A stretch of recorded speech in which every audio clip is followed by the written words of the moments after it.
Hello বন্ধুরা, সবাইকে স্বাগত জানাই স্টাডি সাকসেস কোচিং সেন্টারে। বন্ধুরা, তোমরা জানো আমরা গতকাল থেকেই তোমাদের জন্য এসএসসি এমটি 2025-এর প্র্যাকটিস সেট শুরু করেছি। আগের দিন একখানা প্র্যাকটিস সেট দিয়েছিলাম, তো সেই প্র্যাকটিস সেটটা যারা দেখোনি তো অবশ্যই বলবো দেখে নেবে। খুবই ইম্পর্ট্যান্ট কোশ্চেনগুলো রাখা হয়েছে তোমাদের, যেহেতু সামনে এক্সাম রয়েছে সেইভাবেই কোশ্চেনগুলো একদম বাছাই করে নিয়ে আসছি। তো আজকে আমরা প্র্যাকটিস সেট নম্বর 2 আলোচনা করব। খুবই গুরুত্বপূর্ণ কোশ্চেন রয়েছে। তার আগে তোমরা যারা এখনও আমাদের যে মক টেস্টগুলো দিয়েছি, 7খানা মক টেস্ট দিয়ে দেওয়া হয়েছে, তো সেই মক টেস্টগুলো এখনও যারা দাওনি তো অবশ্যই আমাদের টেলিগ্রামে চলে যাও। ওখানে তোমরা লিঙ্ক পেয়ে যাবে, সেই লিঙ্ক থেকে অ্যাপসটা ডাউনলোড করবে। অ্যাপসটা ডাউনলোড করে ওখানে তোমরা মক টেস্টগুলো দিতে পারবে, ঠিক আছে? এবার চলো দেখে নিই আজকের ক্লাসের ফার্স্ট কোশ্চেন কী রয়েছে। দেখো, গুগ্গা নৌমি। গুগ্গা নৌমি মূলত ভারতের কোন রাজ্যে উদযাপিত হয়? বলো। তোমরা যারা অ্যান্সার জানো তো অবশ্যই কমেন্টের মাধ্যমে বা তোমরা খাতা পেন নিয়ে বসো, 1 নাম্বার দিয়ে তোমরা যেটা ঠিক হবে ঠিক চিহ্ন দিবে, যেটা ভুল হবে ভুল চিহ্ন দিবে। এইভাবে তোমরা দেখো কতগুলো তোমরা ঠিক করতে পারছো শেষ পর্যন্ত। আজকে আমরা 20খানা কোশ্চেন রেখেছি, খুবই ইম্পর্টেন্ট 20খানা কোশ্চেন রেখেছি আজকে। তো এটা সঠিক অ্যান্সার হবে অপশান নাম্বার বি, হরিয়ানা।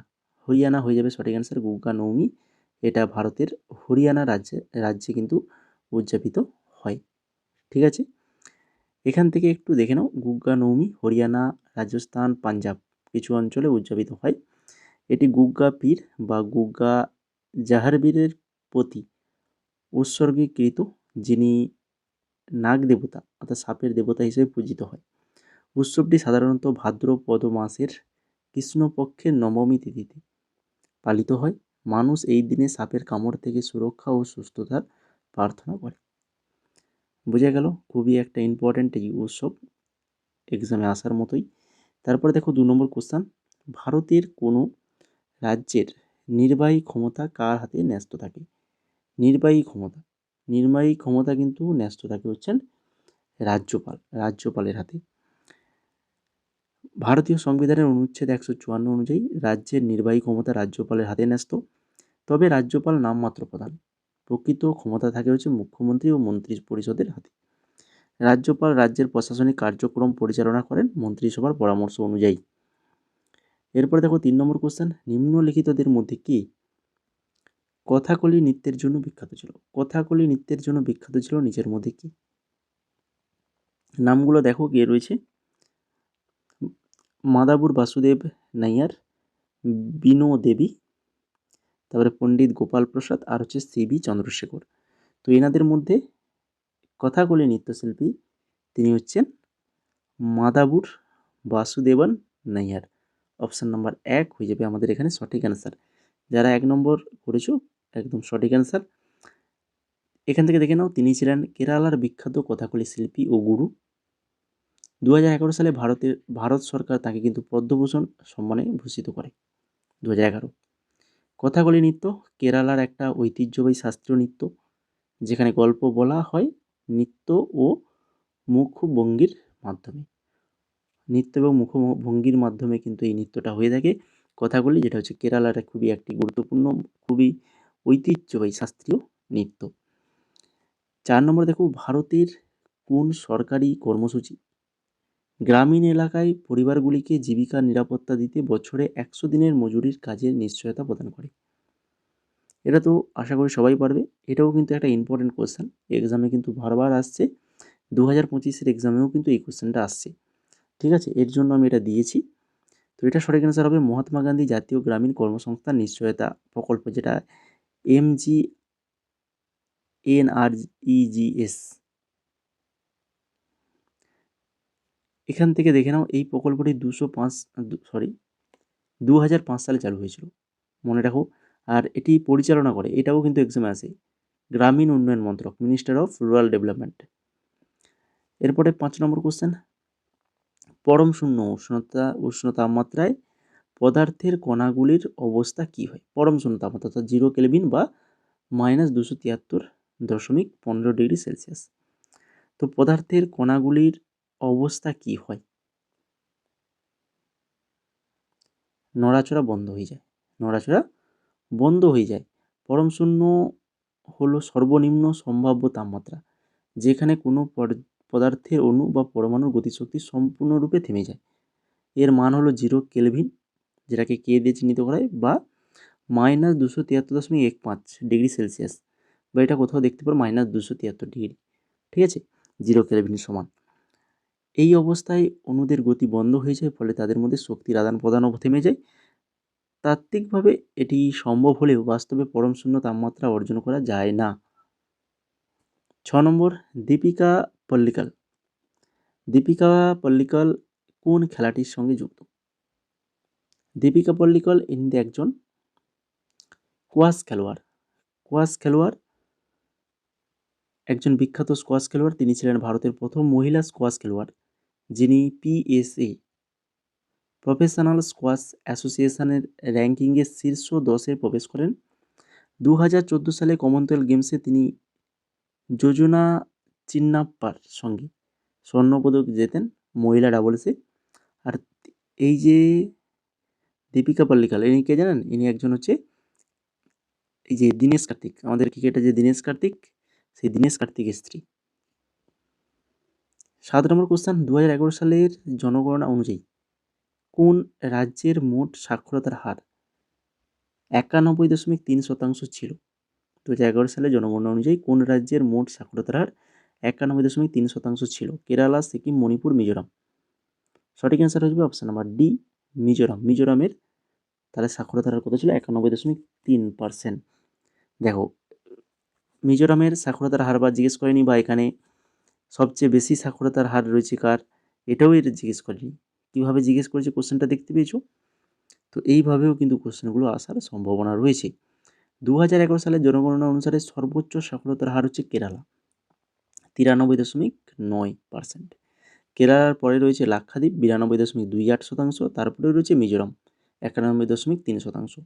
আর 2011 সালের জনগণনা অনুসারে সর্বনিম্ন সাক্ষরতার হার যদি বলা হয় তাহলে বিহার, আর বিহারের পরে অরুণাচল প্রদেশ, তারপরে রাজস্থান। তাহলে ওপর থেকে 3টে রাজ্য, আর নিচ থেকে 3টে, তাহলে 6টা ভালো করে মনে রাখো এবং পার্সেন্টেজগুলো দেখে রাখো। 8 নম্বর দেখো, কাকে প্রিন্স অফ প্যাট্রিয়টস অর্থাৎ দেশপ্রেমিকদের রাজকুমার বলা হয়? প্রিন্স অফ প্যাট্রিয়টস বলা হয় কাকে? সুভাষচন্দ্র বসু। সুভাষচন্দ্র বসুকে বলা হয়। একটি স্ট্যান্ডার্ড খোখো ম্যাচে কতজন খেলোয়াড় থাকে? স্ট্যান্ডার্ড খোখো ম্যাচে কতজন খেলোয়াড় থাকে? 9 জন। 9 জন খেলোয়াড় থাকে। প্রতি দলে 12 জন খেলোয়াড় থাকে, কিন্তু একটা প্রতিযোগিতায় প্রতি দল থেকে মাত্র 9 জন খেলোয়াড় মাঠে নামে। এরকম একটা কোশ্চেন আলোচনা করেছিলাম তোমাদের জন্য, তাই কি না? কতজন খেলোয়াড় দলের মধ্যে থাকে আর কতজন মাঠে খেলে? 12 জন, তার 9 জন, এইটা মনে রাখো। একটি ম্যাচে 2টি ইনিংস থাকে। একটা ইনিংসে প্রতিটি দলকে তাড়া করার জন্য 7 মিনিট এবং প্রতিরোধ করার জন্য 7 মিনিট সময় দেওয়া হয়। খোখো মহারাষ্ট্র রাজ্যে শুরু হয়েছিল। এই খেলা মারাঠিভাষী মানুষদের কাছে জনপ্রিয়। এশিয়ান খোখো ফেডারেশন প্রথম 1987 সালে কলকাতায় অনুষ্ঠিত তৃতীয় দক্ষিণ এশীয় ফেডারেশন গেমসের সময় গঠিত হয়েছিল। 1996 সালে কলকাতায় প্রথম এশিয়ান খোখো চ্যাম্পিয়নশিপ অনুষ্ঠিত হওয়ার সাথে সাথে এই খেলা আন্তর্জাতিক স্বীকৃতি পেয়েছিল। এরপরে পরবর্তী কোশ্চেন যাওয়ার আগে তোমরা যারা এখনও আমাদের যে এসএসসি এমটিএস এবং হাবিলদার 2025-এর জন্য আমরা যে নোটসগুলো বানিয়েছি, সেই নোটস পিডিএফগুলো তোমরা যারা এখনও কালেক্ট করোনি বা করতে পারোনি, তো অবশ্যই বলবো, এক্সামের বেশি দিন বাকি নেই। প্র্যাকটিস সেট আমরা শুরু করে দিয়েছি, বুঝতেই পারছো। তো তোমরা যদি আমাদের নোটসগুলো পারচেজ করতে চাও, তো মাত্র 199 টাকা, মাত্র 199 টাকায় তোমরা A to Z সমস্ত কিছু, জিকে, ইংলিশ, ম্যাথ, রিজনিং সমস্ত কিছু নোটস পাবে। বিশেষ করে জিকেটা বেশি পরিমাণে পাবে, জিকে এবং ইংলিশটা, কেন ওই দুটোর উপর কাট অফ তৈরি হয়। আর স্ক্রিনে যে 4খানা পিডিএফ দেখতে পাচ্ছ ফ্রন্ট পেজ পিডিএফের, এই 4খানা পিডিএফ তোমরা ডাউনলোড করতে পারবে, প্রিন্ট আউট করতে পারবে, ঠিক আছে? যেখানে রয়েছে প্রিভিয়াস ইয়ার 19 থেকে 24 একদম 6200 প্লাসের মতো কোশ্চেন রয়েছে উইথ এক্সট্রা ডিটেলস। তাছাড়া ইম্পর্টেন্ট স্ট্র্যাটেজিকে কারেন্ট অ্যাফেয়ার্স 2024 এবং ইংলিশ রয়েছে 2000 প্লাস এমসিকিউ রয়েছে এবং গ্রামার রুলসও রয়েছে। এই পিডিএফগুলো তোমরা ডাউনলোড করতে পারবে, প্রিন্ট আউট করতে পারবে। এছাড়া তোমাদেরকে আমাদের টেলিগ্রামে যে পেড গ্রুপ রয়েছে, এই পেড করার পরেই তোমরা যদি 199 টাকা পেমেন্ট করো, তারপরেই তোমাদেরকে ওই গ্রুপে অ্যাড করে দেওয়া হবে। ওখান থেকে বাকি যে অধ্যায়ভিত্তিক notes, current affairs, math, reasoning, এগুলো ওখান থেকে কালেক্ট করতে পারবে। ঠিক আছে, এইভাবে যদি নিতে চাও তো হোয়াটসঅ্যাপ নাম্বার রয়েছে, ওই হোয়াটসঅ্যাপ নাম্বারে মেসেজ করো। এরপর দেখো 10 নম্বর কোশ্চেন কী রয়েছে, কোন সংস্থা সম্প্রতি ডক্টর মনমোহন সিংকে লাইফ টাইম অ্যাচিভমেন্ট অনার প্রদান করেছে তার অর্থনৈতিক ও রাজনৈতিক অবদানের জন্য? Doctor Manmohan Singh life time achievement honour প্রদান করেছে কোন সংস্থা? সঠিক অ্যান্সার হয়ে যাবে অপশান নাম্বার এ, যুক্তরাজ্যের আন্তর্জাতিক বাণিজ্য বিভাগ, ইউকেস ডিপার্টমেন্ট ফর ইন্টারন্যাশনাল ট্রেড। যুক্তরাজ্যের আন্তর্জাতিক বাণিজ্য বিভাগ এটা করেছে, লাইফ টাইম অ্যাচিভমেন্ট দিয়েছে। ডক্টর মনমোহন সিং ছিলেন ভারতের আমাদের 13তম প্রধানমন্ত্রী 2004 থেকে 2014। তিনি ভারতের অর্থনৈতিক সংস্কারের মূল নায়ক, বিশেষ করে 1991 সালে অর্থনৈতিক উদারীকরণ প্রবর্তনের মাধ্যমে। এরপরে চলে যাও 11 নম্বর কোশ্চেন কী রয়েছে, কোন মৌর্য সম্রাট তার শাসনকালীন নিদর্শন এবং স্তম্ভের জন্য বিখ্যাত? কোন মৌর্য সম্রাট তার শাসনকালীন নিদর্শন ও স্তম্ভের জন্য বিখ্যাত? তো তিনি হচ্ছেন কি না, তিনি হচ্ছেন রাজা কী হবে, অশোক। মৌর্য সম্রাট অশোক হয়ে যাবে এখানে সঠিক অ্যান্সার। অশোক ছিলেন মৌর্য সাম্রাজ্যের একজন বিখ্যাত সম্রাট। অশোক স্তম্ভ এবং অশোক শিলালিপির মানবিক নীতি, বৌদ্ধ দর্শন ও নৈতিক শাসনের বার্তা বহন করে। এরপরে দেখো 12 নম্বর কোশ্চেন, আয় বৈষম্য হ্রাসের চেষ্টা করুন, এই নীতি ভারতের সংবিধানের কোন অংশে উল্লেখিত? বলো, আয় বৈষম্য হ্রাসের চেষ্টা করুন, ইনকাম ইনইকুয়ালিটিস হ্রাসের চেষ্টা করুন, এটা রয়েছে হচ্ছে নির্দেশমূলক নীতি, নির্দেশমূলক নীতিতে রয়েছে। ভারত রাষ্ট্রীয় নীতি নির্দেশমূলক নীতি অর্থাৎ ডিপিএসপি সংবিধানের পার্ট 4 আর্টিকেল 36 to 51, ঠিক আছে, অনুচ্ছেদ 36 থেকে 51 উল্লেখিত রয়েছে। খুবই ইম্পর্টেন্ট, এখান থেকেও কিন্তু কোশ্চেন আসে, এটা একটু মনে রাখো, রাষ্ট্রীয় নীতি নির্দেশমূলক নীতির এই লাইনটা। লক্ষ্য হচ্ছে সমাজের ন্যায় বিচার, অর্থনৈতিক ও সামাজিক সমতা প্রতিষ্ঠা। এটি সরকারের জন্য দিশা নির্দেশ, এটি সরকারের জন্য দিশা নির্দেশ যা বাস্তবায়ন বাধ্যতামূলক নয়, তবে নীতি নির্ধারণে গুরুত্বপূর্ণ। এরপরে চলে যাও 13 নম্বর কোশ্চেন,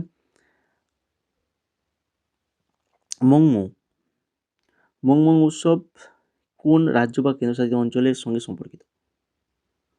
মংমং এটা হচ্ছে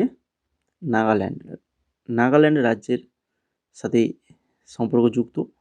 মংমং উৎসব হল নাগাল্যান্ডের সাংতাম জনগোষ্ঠীর দ্বারা উদযাপিত একটি কৃষি উৎসব।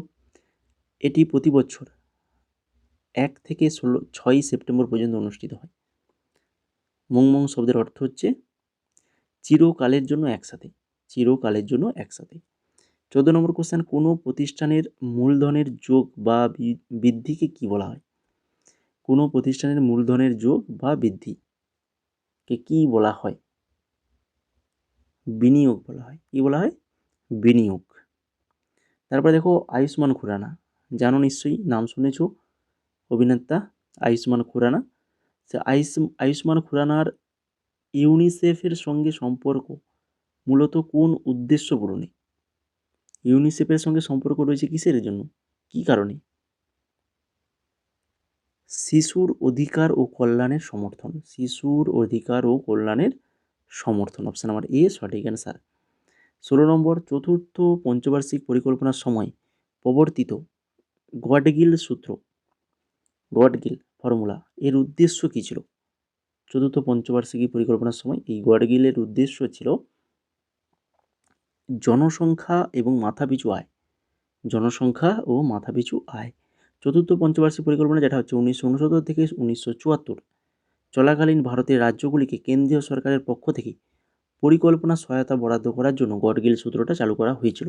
এর উদ্দেশ্য ছিল বিভিন্ন সামাজিক অর্থনৈতিক বিষয় বিবেচনা করে একটা সুষম আঞ্চলিক উন্নয়ন নিশ্চিত করা।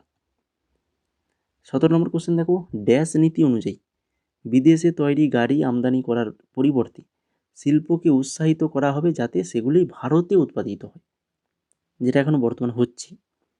ড্যাশ নীতি অনুযায়ী সেটা হচ্ছে আমদানি বিকল্প নীতি। আমদানি বিকল্প নীতি। 18 নম্বর দেখো, কোন ভারতীয় ব্যক্তি মাদ্রাজের মোজার্ট নামে পরিচিত? মাদ্রাজের মোজার্ট নামে পরিচিত তিনি হচ্ছেন এ.আর. রহমান। এ.আর. রহমান। এ.আর. রহমান একজন আন্তর্জাতিক খ্যাতিসম্পন্ন ভারতীয় সুরকার, গায়ক, সঙ্গীত প্রযোজক। তাকে দ্য মোজার্ট অফ মাদ্রাজ বলা হয় তাঁর অসাধারণ সুরের জন্য এবং দক্ষিণ ভারতের চেন্নাই, আগে নাম ছিল মাদ্রাজ, এর সঙ্গে তার গভীর সম্পর্কের কারণে। স্লামডগ মিলিয়নের 2008-এর যেটা, তিনি কিন্তু এর জন্য কিন্তু 2টা অস্কার পেয়েছিলেন। একটা হচ্ছে বেস্ট অরিজিনাল স্কোর, আর একটা হচ্ছে বেস্ট অরিজিনাল সং, যেটা জয় হো জন্য অস্কার পেয়েছিলেন 2008-এর যে স্ল্যামডগ মিলিয়নের, এটার জন্য। তিনি পদ্মভূষণ 2010 পেয়েছেন, পদ্মশ্রী 2000 সালে পেয়েছেন। অর্জন দেখে নাও, 2টো অস্কার, 2টো গ্র্যামি, আর একটা হচ্ছে গোল্ডেন গ্লোব পেয়েছেন। 19 নম্বর দেখো, নিম্নলিখিত কোন লোকনৃত্য মহারাষ্ট্র রাজ্যের সাথে সম্পর্কিত? মহারাষ্ট্র রাজ্যের সাথে সম্পর্কিত লোকনৃত্যটা কোনটা? লেজিম, মুনারি, পায়েঙ্কা, আর হচ্ছে ছৌ। সঠিক অ্যান্সার হবে লেজিম, মহারাষ্ট্রের রাজ্যের। তারপরে দেখো 20 নম্বর কোশ্চেন, নিচের কোন দল 2022-23 রঞ্জি ট্রফি জিতেছেন? দেখো 22-23টা আসতে পারে 23-24 এবং 24-25, সবগুলো মনে রাখতে হবে। 22-23-এ জিতেছে সৌরাষ্ট্র, 23-24-এ কে জিতেছে দেখে নাও। 23-24 রঞ্জি ট্রফি মুম্বাই, তাকে বিদর্ভকে পরাজিত করে 42তম শিরোপা জিতেছে। তারপরে 24-25 যেটা যেটা হচ্ছে বিদর্ভ, কেরালাকে হারিয়ে তৃতীয়বারের জন্য এই শিরোপা জিতেছে। এটাও ভালো করে মনে রাখো, 24-25। এটি ছিল রঞ্জি ট্রফির 19তম মৌসুম। বোঝা গেল? 3টে কিন্তু মনে রাখতে হবে, 22-23, 23-24, 24-25। ঠিক আছে? শুধু 25-এ পরীক্ষা দিতে যাবে মানে তার মানে ভেবো না যে শুধু 24-25 আসতে পারে, বা 23-24, 22-23ও আসতে পারে। তো এই ছিল মোট আজকে 20খানা কোশ্চেন, খুবই ইম্পর্টেন্ট কোশ্চেন। আশা করি সবাই ভালো লেগেছে। কত স্কোর করলে, যদি স্কোর কাউন্ট করে থাকো কতগুলো ঠিক করেছো, তাহলে অবশ্যই সেটা কমেন্ট করে জানাও। ক্লাসটা কেমন লাগলো সেটা অবশ্যই কমেন্ট করে জানাবে। আর এখনও যারা লাইক করতে বাকি রয়েছে, এখনও অনেকে লাইক করোনি, তো লাইকটা করে দিয়ে যাও। এবং যারা নতুন রয়েছো আমাদের চ্যানেলে, সাবস্ক্রাইব করোনি চ্যানেলটাকে, অবশ্যই বলবো চ্যানেলটাকে সাবস্ক্রাইব করে আমাদের সাথে যুক্ত থাকো এই ধরনের গুরুত্বপূর্ণ জিকে ক্লাস রেগুলার পাওয়ার জন্য। আর টেলিগ্রামে তো অবশ্যই জয়েন করবে, ওখানে তোমরা তোমাদের এক্সাম রিলেটেড আপডেট, সমস্ত কিছু ইম্পর্টেন্ট নোটসও পেয়ে যাবে আমাদের ওই টেলিগ্রামে। তাছাড়া নতুন নতুন জব রিলেটেড আপডেটও আমাদের টেলিগ্রামেই তোমরা পাবে।